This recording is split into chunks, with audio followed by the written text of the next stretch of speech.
មើលចោះអ្នកដឹកនាំនៃអនាគតមកដល់ហើយយឺតដូចខ្យងហើយថែមទាំងដាវជាមួយក្តាមឥតប្រយោជន៍ទៀត ស្វាគមន៍មកកាន់វគ្គបន្ត ភាគទី2ការប្រកួតប្រជែងដែលមិនមែនចង់ឈ្នះសន្តិនិងកន្ត្រៃបានធ្វើដំណើរមកដល់មាត់ទឹកប៉ុន្តែពួកគេត្រូវជួបនឹងក្រុមសត្វអណ្ដើកវ័យក្មេងមួយក្រុមទៀតដែលដឹកនាំដោយមហិទ្ធិអណ្ដើកដែលរត់លឿននិងមានអំនួចមហិទ្ធិបានសើចចំអកសន្តិដែលមកដល់ក្រៅគេបង្អស់មើលចោះអ្នកដឹកនាំនៃអនាគតមកដល់ហើយយឺតដូចខ្យងហើយថែមទាំងដាវជាមួយក្តាមឥតប្រយោជន៍ទៀតសន្តិអើយសមុទ្រនេះសម្រាប់តែអ្នកខ្លាំងនិងអ្នកលឿនប៉ុណ្ណោះសន្តិមហិទ្ធិសមុទ្រធំទូលាយណាស់វាមានកន្លែងសម្រាប់គ្រប់គ្នាអ្នកដែលដល់មុនមិនមែនមានន័យថាជាអ្នកបានឃើញពិភពលោកច្រើនជាងគេនោះទេមហិទ្ធិបើអញពូកែសម្រីម្លេះយើងមកភ្នែមគ្នាទេនរណាទៅដល់កោះផ្កាត្រល់មុនគេនោះជាស្ដេចនៃតំបន់នេះសន្តិខ្ញុំមិនប្រកួតដើម្បីធ្វើជាស្ដេចទេតែខ្ញុំនឹងទៅដល់ទីនោះដើម្បីរៀនសូត្រព្យុះនៅក្នុងមហាសមុទ្រនិងការបាត់បង់ទិសដៅសន្តិកន្ត្រៃនិងក្រុមសត្វអណ្ដើកវ័យក្មេងបានហែលចូលទៅក្នុងមហាសមុទ្រដ៏ជ្រៅរំពេចនោះ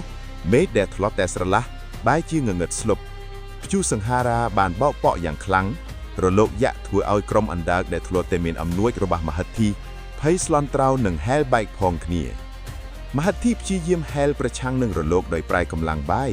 ប៉ុន្តែរឹតតែហែលរឹតតែអស់កម្លាំងនិងត្រូវទឹកបោកទៅបុកនឹងផ្ទាំងថ្មចំណែកសន្តិបានច្រែកប្រាប់គ្រប់គ្នាឲ្យមុតចុះទៅបាតសមុទ្រឲ្យជ្រៅដែលជាកន្លែងមានចរន្តទឹកស្ងប់ជាងលើផ្ទៃទឹកមហិទ្ធិច្រែកទាំងភ័យខ្លាចថាសន្តិជួយផងកម្លាំងទឹកវានាំយើងទៅរកផ្ទាំងថ្មប្រេបហើយយើងទប់មិនឈ្នះទេសន្តិគុំប្រឆាំងនឹងរលកមហិទ្ធិទឹកកាន់តែខ្លាំងបើឯងរឹតតែតបតឯងនឹងរឹតតែខ្ទេចខ្ទីគ្រប់គ្នាមុតចោលទៅក្រោមរក្សាដង្ហើមឲ្យស្ងប់និងប្រើចរន្តទឹកខាងក្រោមដើម្បីនាំផ្លូវកន្ត្រៃតែចុះទៅក្រោមវាងងឹតណាស់យើងមើលមិនឃើញផ្លូវទេសន្តិក្នុងភាពងងឹតគុំប្រើភ្នែកចូលប្រើបេះដូងនិងអារម្មណ៍ស្ដាប់សំឡេងចរន្តទឹកវានឹងប្រាប់យើងថាផ្លូវណាមានសុវត្ថិភាពនៅចំពោះវិបត្តិដ៏ធំ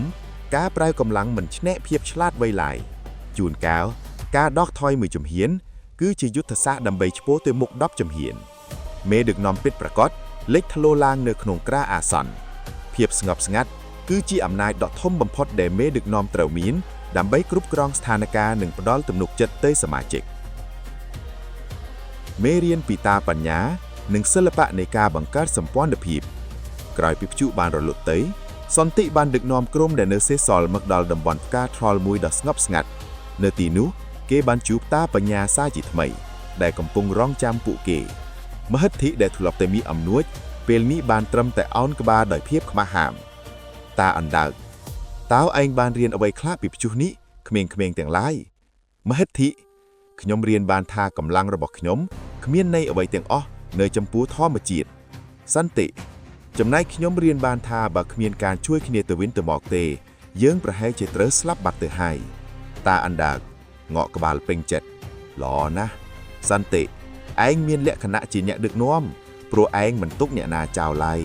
ប៉ុន្តែចាំទុកថាការដឹកនាំមិនមែនគ្រាន់តែជាការសង្គ្រោះជីវិតនោះទេគឺជាការសាងពិភពលោកដែលសត្វគ្រប់រូបរស់នៅដោយសមធម៌សន្តិតើខ្ញុំត្រូវធ្វើដូចម្តេចទៅលោកតាអណ្ដើកចូលឯងរៀនចងមិត្តជាមួយសត្រូវចូលទៅរកសត្វត្រីឆ្លាមដែលយាមច្រកសមុទ្រខាងមុខនិងធ្វើឲ្យគេคล้ายជាអ្នកការពារជាតែអ្នកបរំពានកន្ត្រៃភ្ញាក់ផ្អើលថាធ្វើមិត្តជាមួយត្រីឆ្លាមវាមិនខុសពីដាវចូលមាត់សេចក្តីស្លាប់ទេឬភាពបន្តាខ្លួនគឺជាការចាប់ផ្ដើមនៃប្រាជ្ញាយុទ្ធសាស្ត្រដឹកនាំកម្រិតខ្ពស់គឺការបដូរសត្រូវឲ្យមកคล้ายជាមិត្តឬជាដៃគូយុទ្ធសាស្ត្រ transforming adversaries into allies នេះគឺជាការសាកល្បងដ៏ធំបំផុតនៃសិល្បៈនៃការនិយាយនិងការចរចាខ្ញុំសូមអរគុណបងប្អូនទាំងអស់គ្នាសម្រាប់ការចំណាយពេលវេលាដ៏មានតម្លៃតាមដានវីដេអូនេះហើយយើងនឹងជួបគ្នានៅវគ្គបន្ត